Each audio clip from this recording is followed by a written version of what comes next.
Bonjour à toutes et à tous, c'est Miguel. Aujourd'hui, nous allons parler du stage externe, une étape clé dans le parcours des collaborateurs en emploi adapté. Pour en discuter, j'ai le plaisir d'accueillir Laure Delcano, adjointe de direction chargée de projets en ressources humaines, qui va nous éclairer sur les objectifs, les conditions et les bénéfices de ce dispositif. Installez-vous confortablement, le podcast sur les stages externes va commencer. Bonjour Laure. Bonjour Miguel. Vous pourriez vous présenter et nous décrire votre rôle à la Fondation Foyer Handicap. Ça fait plus de 8 ans que je travaille à la Fondation et ça va faire presque 3 ans que je travaille au département des ressources humaines en tant qu'adjointe de direction. J'ai diverses tâches en lien avec les ressources humaines et l'administration, mais aussi des projets qui sont en lien avec les collaborateurs en emploi adapté, notamment ce projet de stage. J'ai aussi bien une partie administrative qu'une partie projet qui peut regrouper plusieurs projets différents en lien avec tous les collaborateurs. Pourquoi proposez-vous des stages externes aux collaborateurs ? L'idée nous est venue déjà pour proposer un projet novateur à la Fondation, en lien aussi avec la CDPH, avec la Convention des droits des personnes handicapées des Nations Unies. Et puis, le but, c'est vraiment de permettre à des collaborateurs de la Fondation de découvrir soit un nouveau métier, soit un nouvel environnement professionnel sur le marché ordinaire, mais ça peut être aussi dans une autre institution. Donc, c'est vraiment permettre à un collaborateur en emploi adapté de découvrir une autre manière de faire le métier ou un nouvel environnement, dans le but de pouvoir expérimenter autre chose, d'avoir une autre expérience. Voilà, c'est ça le but principal. Depuis quand ce dispositif existe-t-il ? Ça fait maintenant plus de 2 ans qu'on a commencé et ça a remporté quand même un vrai succès. Il y a beaucoup de demandes.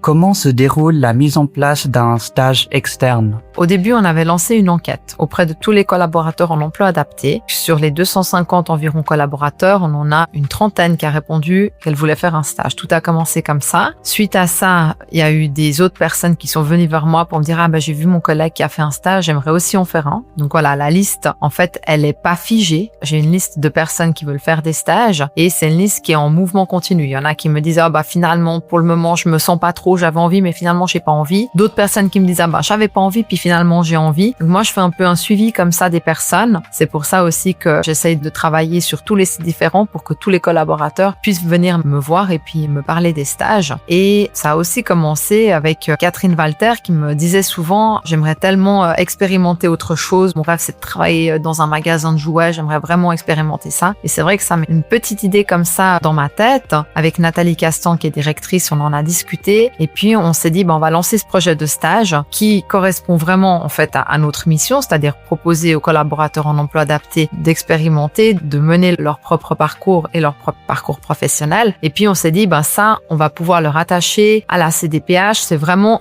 un bon moyen de faire vivre en fait cette CDPH. Catherine a mis cette petite idée dans nos têtes et c'est devenu en fait un vrai projet RH. Il y a tellement de succès que ça va devenir finalement en fait une pratique plutôt qu'un projet. Ça a vraiment évolué. On attendait un petit peu de voir comment ça prenait sur le terrain et ça a très bien pris. Donc ça, c'est pour le début. Ensuite, comment ça se passe? Alors moi, j'ai une liste avec tous les collaborateurs qui veulent faire des stages, le domaine, le lieu, la durée, voilà. Je suis cette liste vraiment au fur et à mesure et puis je cherche des stages spécifiques pour chaque personne. Donc soit c'est moi qui cherche, soit la personne a un contact, soit le MSP aussi cherche. Voilà, ça peut être par plusieurs moyens différents. Ensuite, si on n'a pas de contact dans l'entreprise, en général, je vais rencontrer l'entreprise pour présenter la fondation, expliquer comment se passe le stage. Suite à ça, on prend rendez-vous avec le collaborateur en emploi adapté pour présenter, définir le cadre du stage. Et puis, on met en place une convention de stage qui stipule bien que le collaborateur il reste lié contractuellement à la fondation, que le stage peut être arrêté en tout temps par les deux parties. Et puis après, le stage se déroule.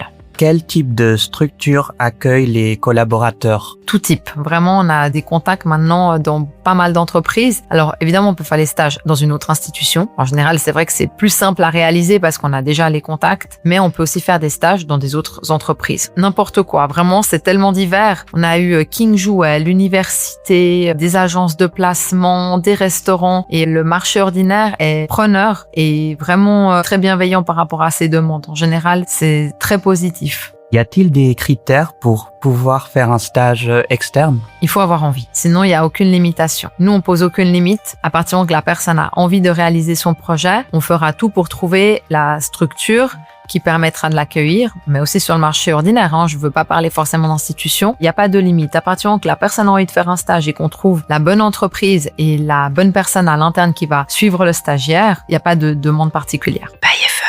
Quels sont les bénéfices pour le collaborateur? En général, les gens reviennent en ayant une expérience nouvelle, en ayant appris des choses, en ayant vu comment ça se passe autre part. Elles ont pas mal d'idées pour mettre en place des choses aussi à l'interne. Et puis, le bénéfice majeur, c'est de vraiment expérimenter par soi-même et puis vivre son propre projet. Quels sont les avantages pour la fondation? L'avantage principal, c'est que ça permet vraiment d'être dans la mission, de permettre aux collaborateurs de vivre leur projet, comme je l'ai dit avant, et d'être en lien avec la CDPH, avec le projet institutionnel, et puis avec la mission et les valeurs de la fondation. C'est bénéfique aussi d'avoir des collaborateurs qui sont épanouis, qui reviennent avec des idées. La plupart du temps, les collaborateurs sont contents de revenir. Donc voilà, ils reviennent motivés d'avoir vécu autre chose, et puis plein de dynamisme.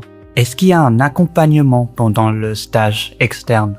Oui, je reste normalement en contact avec la personne. Soit je vais voir la personne, soit je lui téléphone. Ça dépend un peu les cas. Il y a toujours un suivi. Ça, c'est sûr. Au moins, ça dépend de la durée du stage. Si le stage se déroule sur une journée, pas forcément, évidemment. Mais par contre, si c'est une semaine, il y a au moins un appel téléphonique pour voir comment ça se passe. Je suis aussi toujours joignable. Et puis sur place, on fait attention à ce que la personne qui accompagne soit vraiment attentive et ait bien compris sa mission de permettre à la personne de voir autre chose et puis pas se dire c'est quelqu'un qui va venir aider pendant un temps. Mais non, il faut qu'il y ait aussi un accompagnement de l'entreprise. Comment évaluez-vous l'expérience à la fin du stage? On fait un bilan avec le stagiaire, le MSP en général, et puis l'entreprise. Donc, on se met tous autour de la table. On regarde quel bénéfice de l'expérience, ce qui a été positif, qu'est-ce qui peut être amélioré. On fait un petit bilan écrit pour chaque stage. Et puis, ça nous permet comme ça d'avoir des retours aussi écrits et puis des pistes d'amélioration. Comment mesurez-vous l'impact de ces stages sur le parcours des collaborateurs? Alors, pour le moment, on est encore au stade où chaque personne n'a pas fait plus qu'un stage, parce qu'à la base, c'était vraiment un projet. Donc là, ce qu'on a surtout évalué, c'est l'intérêt des collaborateurs à voir ce qui se passait ailleurs. Donc quand on voit par exemple qu'à la base, sur 250 personnes qui ont été interrogées, il y en avait 30 qui étaient intéressées, puis que maintenant on est environ à 45 personnes qui ont fait des stages, ça donne un bon indicateur que les gens sont intéressés. L'autre indicateur, c'est que les personnes ne souhaitent pas partir de la fondation. La plupart veulent aller voir autre chose, mais souhaitent quand même revenir. C'est vraiment vivre une autre expérience. Pour le moment, on n'a pas encore assez de recul étant donné que les gens ont fait qu'un stage, mais dès qu'on sera à la deuxième volée, on aura peut-être là plus d'informations. Quels sont les principaux défis rencontrés?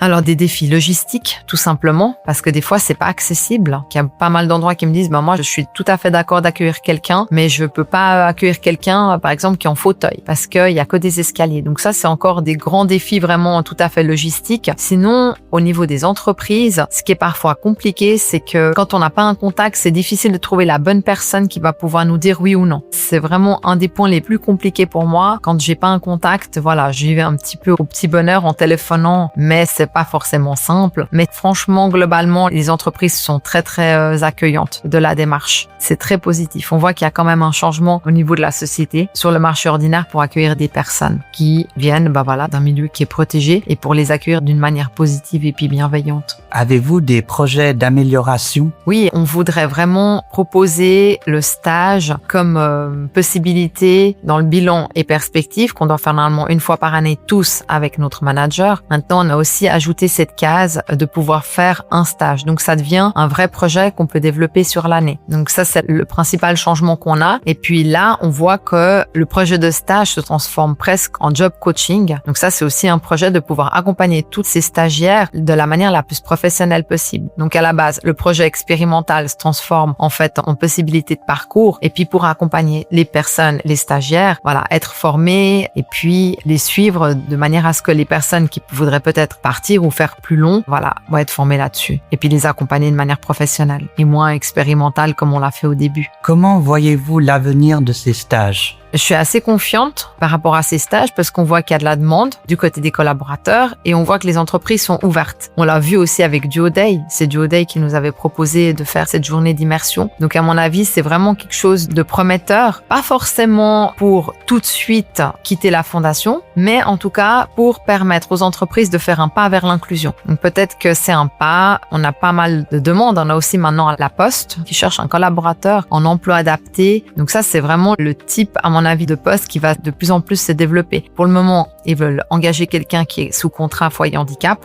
Mais l'idée, à terme, c'est quand même qu'ils soient engagés par la Poste. Donc ça, c'est, à mon avis, un pas vers l'inclusion. Merci beaucoup, Laure, pour cet échange enrichissant sur les stages externes à la Fondation Foyer Handicap. Merci Miguel, merci à l'équipe. Merci beaucoup. By FH.